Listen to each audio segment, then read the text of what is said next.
Video में break लेना not very happy. अभी डाउनलोड करें तक ऐप।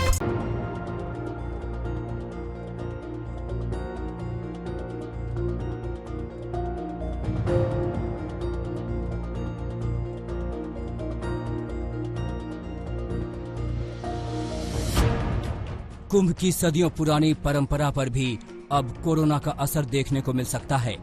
मंदिर, मस्जिद, गुरुद्वारे, चर्च में जिस कोरोना ने ताला लगा दिया, त्योहार और जिंदगी जीने के तरीके को बदल दिया, अब उस कोरोना का संकट दुनिया के सबसे बड़े मेले कुंभ पर मंडरा रहा है। राज्य सरकार महाकुंभ को टालने को लेकर जल्दबाजी में फैसला नहीं लेना चाहती, जिसको लेकर मंथन जारी है। सुझाव दिए जो अखिल भारतीय अखाड़ा परिषद जो अधिकृत संस्था है हमारे संतों की, उन्होंने ये कहा है कि हमको परिस्थितियों के अनुसार निर्णय लेना है। अभी 7 महीना बाकी है और फरवरी माह में ही क्या परिस्थितियां बनती हैं उसके हिसाब से हमको निर्णय लेना चाहिए। संकट की इस घड़ी में हरिद्वार के तमाम संत सरकार के साथ कोविड को लेकर खड़े नजर आ रहे हैं। महाकुंभ को 2021 से टालकर 2022 में कराने का भी सुझाव आया है। साधुओं का कहना है कि अगर कोरोना से हालात नहीं सुधरते तो महाकुंभ का आयोजन टालने में कोई बुराई नहीं। ऐसे में सांकेतिक कुंभ का विकल्प भी तैयार किया गया है। जहां तक कुंभ का मुख्यमंत्री जी ने एक शब्द और हमारे जो अखाड़ा परिषद के महामंत्री जी ने बोला है कि अगर परिस्थितियां विपरीत रहती हैं तो उस समय जैसी व्यवस्था रहेगी, सूक्ष्म रूप में साधु संत जो अपने इष्ट देवता और कुछ सन्यासियों के साथ में अखाड़ों का जो स्नान की परंपरा है उसका निर्वहन तो किया जाएगा। कोरोना एक राष्ट्रीय आपदा है और इसमें चाहे वो कावड़ी यात्रा हो या कुंभ हो, जो भी सबके हित के लिए जरूरी है वो कदम हमें उठाने पड़ेंगे। बाकी हमारी आस्था हमारे हृदय में है, हमारा भगवान हमारे हृदय में है।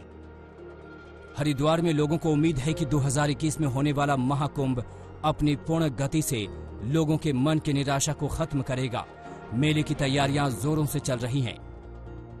अगर बहुत शॉर्ट नोटिस पे भी तैयारियां करनी पड़ती हैं क्योंकि लॉन्ग टर्म वर्क्स पहले ही हो जाएंगे और जो काम बचते हैं वो वैसे काम में जो टेम्पररी हैं, जो कि वैसे भी अक्टूबर नवंबर में शुरू होते थे, तो उसमें बहुत ज़्यादा मेरे हिसाब से अंतर नहीं पड़ेगा। लेकिन ये देखना होगा कि उस वक्त पैंडेमिक का नेचर क्या रहता है और उसी अनुसार कुंभ का जो पर्व है उसका जो स्वरूप है वो डिसाइड हो पाएगा। हरिद्वार आने वाली कांवड़ यात्रा पर पहले ही ग्रहण लग चुका है। चारों धाम की यात्रा को बंद कर दिया गया है। ऐसे में कुंभ का आयोजन भले ही न टला हो, लेकिन हरिद्वार में कुंभ की वैसी रौनक दिखना थोड़ा मुश्किल लग रहा है। यहाँ पर हर तरह गंगा जल के लिए लोगों ने अलग अलग सामान रखे हुए हैं, प्रसाद की दुकानें हैं और छोटे छोटे बच्चों के खिलौनों की दुकान भी है। इनको इस बात से ये उम्मीद जागी है ज़रूर है कि कम से कम अब इनकी दुकानें चल पड़ेंगी। लोगों का आवागमन धीरे धीरे शुरू हो चुका है, जो कोविड की वजह से पूरी तरह से बंद हो गया था। लेकिन शायद इनको ये मालूम नहीं कि अभी इनकी मुसीबतें और बढ़ने वाली हैं, क्योंकि उत्तराखंड सरकार ने कावड़ यात्रा पर प्रतिबंध लगा दिया है कोविड-19 की वजह से। कोरोना का सबसे ज्यादा असर उन व्यापारियों पर पड़ा है जो धार्मिक आयोजनों पर निर्भर थे। श्रद्धालुओं की कमी ने आर्थिक संकट पैदा कर दिया है।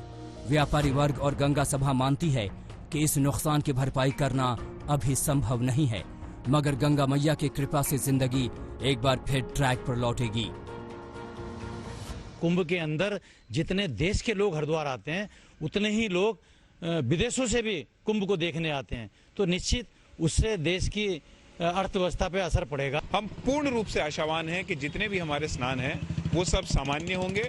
माँ गंगा की कृपा से ये शीघ्र कोरोना संक्रमण जो है 2-3 महीने में जो अपनी पीक है इससे वापसी आकर स्थिति को सामान्य करेगा और निश्चित ही कोई ना कोई औषधि, कोई दवा भी इसके लिए विकसित होगी और हम सभी हरिद्वार वासी, देशवासी हम कुंभ में सामान्य रूप से सम्मिलित हो पाएंगे।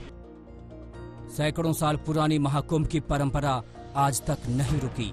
बड़ी बड़ी विपदाओं के बीच आस्था का महाकुंभ जारी रहा, लेकिन इस बार हालात काफी जुदा हैं। दिलीप सिंह राठौर, हरिद्वार आज तक। नमस्कार, मैं हूं अंजना ओम कश्यप। हमें उम्मीद है ये वीडियो आपको पसंद आया होगा। लेटेस्ट खबरों के लिए यूं ही देखते रहिए आज तक और इस वीडियो के पसंद आने पर लाइक, शेयर एंड सब्सक्राइब करना ना भूलें।